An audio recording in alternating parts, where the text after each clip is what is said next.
Prime Minister Dominic Raab is with us. Did you know it was his birthday today? I didn't, but he's looking pretty good on it. I think that might have been a little while ago, but there we go. Tell me about these barges. What are you up to?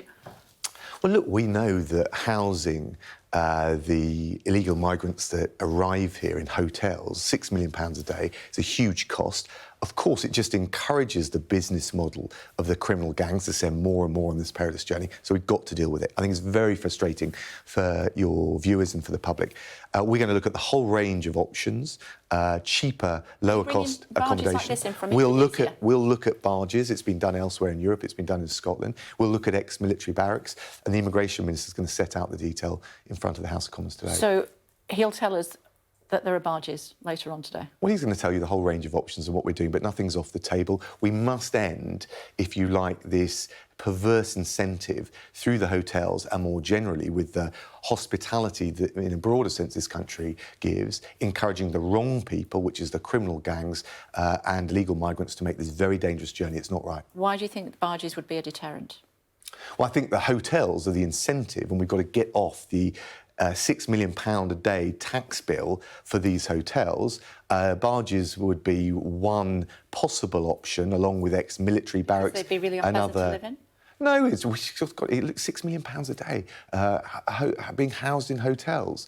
It can't be right. It's not right as a matter of policy. It's not right as a matter of the cost. So we'll look at all the other options. I mean, barges is one aspect of it. The papers have picked up on it, and that's fine. And nothing is off the table. But the clear message is we're going to tackle what is effectively an abuse of the system. How can it be off the table? Why is it even on the table when you've been told previously as a government that it would be illegal? I don't think it would be illegal. It depends on the circumstances, the conditions. It's been done elsewhere in European countries. I think it's been done in Scotland.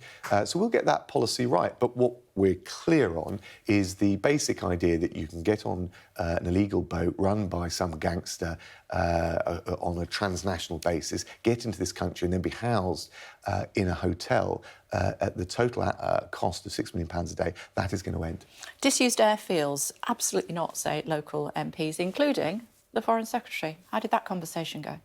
Look, the planning applications are notoriously complex and they'll be carried out at a local level. Of course, the government will work with the local authorities. Have you spoken to the Foreign Secretary about it? I speak to him about lots of matters, but not this one. OK, what did he say? Not about this one. OK, so during the Cabinet meeting yesterday, this wasn't brought up. James Cleverly said, absolutely not in my backyard. Well, as you know, Kay, I don't divulge the internal discussions in Cabinet. I was sat right next to James and I know he fully supports this policy. He doesn't.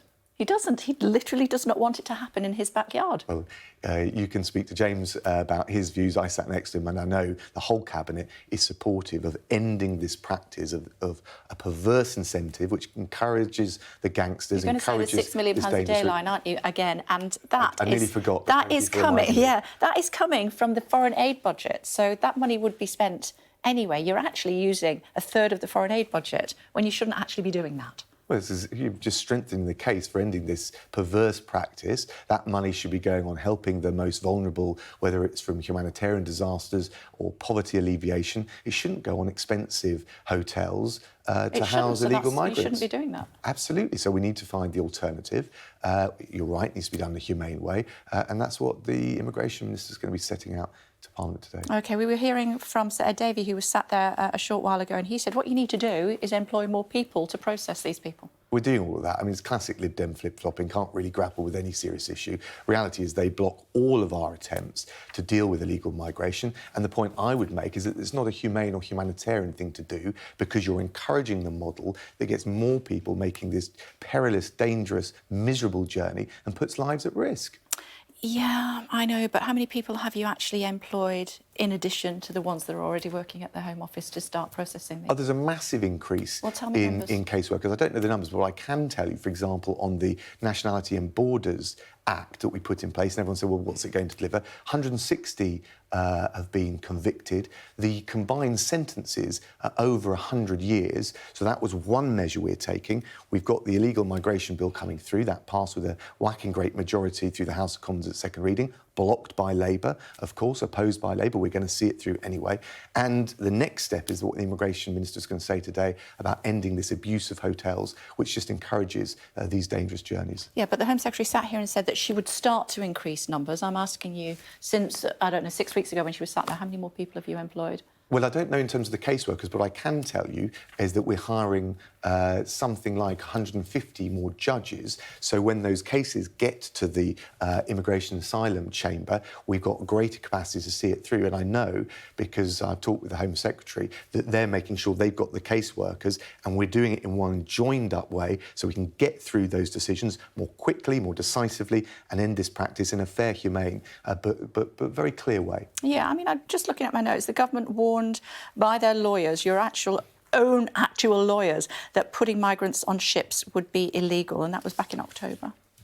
Well, look, that wouldn't be true carte blanche. Well, it's not changed since October, has it? No, but it all depends on the circumstances of the case. We'll make sure we get the policy right. We legally scrutinise these things. You'd expect me to do that as Justice Secretary, and I'm confident that we'll get this right. But the real breach of human rights and the real cause of human misery is the practice of vast numbers coming across in small boats, and we've got to crush that business model that the gangsters rely on, and part of that is making sure that they don't realise and they know that there's not a plush hotel at taxpayers' expense at the end of that illegal journey. Have you been into any of these hotels? I wouldn't describe them as plush. Well, I think actually for most people, being housed in a hotel with all of the amenities that has is not something that is appropriate for people coming here illegally. Talk to me about the victims' bill. Particularly, I want to know about Levi Belfield and whether he'll be able to get married before the bill comes into play. So, look, there's two big things that we're doing. One, putting victims at the centre of all of what the criminal justice system does. We're putting the Victims Code into law so that they've got statutory duties to make sure that victims get the information, the support services, the right to have a review of their case. We're backing that up with teeth at the local level and in terms of the national inspectorates. On parole reform, I'm making sure that we've got greater control and ministerial check on release of the most dangerous criminals, like murderers, rapists, terrorists and child killers. And I think it is also right in cases which attract a whole life order, in the case like Levi Belfield, or it's not about one individual, that if they're in prison for such serious offences, in this case we're talking about a serial killer, that they don't have the ability to marry. I think that's right as a matter of protection of vulnerable women who could be at serious risk, but it's also right, I think, for confidence in the justice system. Yeah, but is he going to be able to get married or not? Look, I don't talk about individual cases. That will go through the process in the normal way, but I think the public would expect us to have the control over these kind of systems and procedures. And as I said... It would be a disgrace if he did, though, wouldn't it? Well, I agree with you. That's why I'm introducing these changes. OK. Talk to me... are you doing PMQs today? I am. OK, that's amazing. Are you looking forward to it? Always. OK. Talk to me about the fact that this investigation, this Adam Tolley investigation, 126 days since he first started looking into bullying allegations against you. What sort of impact is it having on you? I'm a professional. I called for the investigation, so there's no point in me complaining about it. I want to make sure I address it as assiduously as I can. I can't comment further. It's an independent investigation. No, but I'm asking what impact it's having on you. No, look, I'm a professional. Look, I want to respect... I've always said I behave with professional integrity, and part of that is respecting an inquiry, not least because I called for it.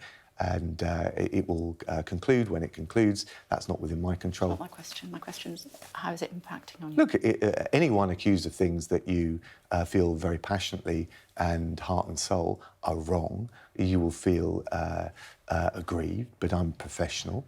I'm very focused on the job I do. I've got a great set of civil servants working with me. You can see that we are focused on the job because we're bringing forward the Victims and Prisoner Bill today. We've responded to the Wade Review on homicide. I'm standing in for the PM on PMQs, and I'm very focused on my job. I had Rhys Mogg on the programme the other day, and he said, he was talking about this, and he said, you need to worry about snowflakes. What's your question for me? Do you need to worry about snowflakes? Look, I think we've got fantastic civil servants. I've got a long experience working in various different departments. Overwhelmingly, the job they do is exceptionally good, and the relationship with ministers is very good.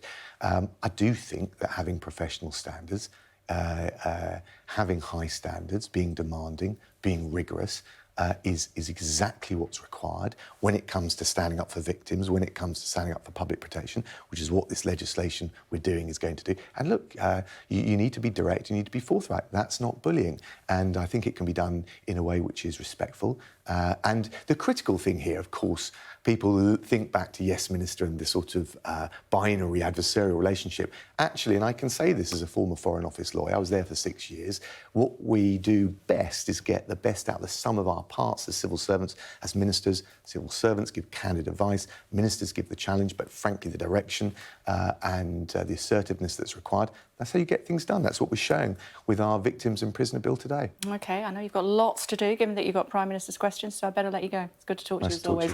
Thank you very much indeed. Deputy Prime Minister, thank you. Coming up in the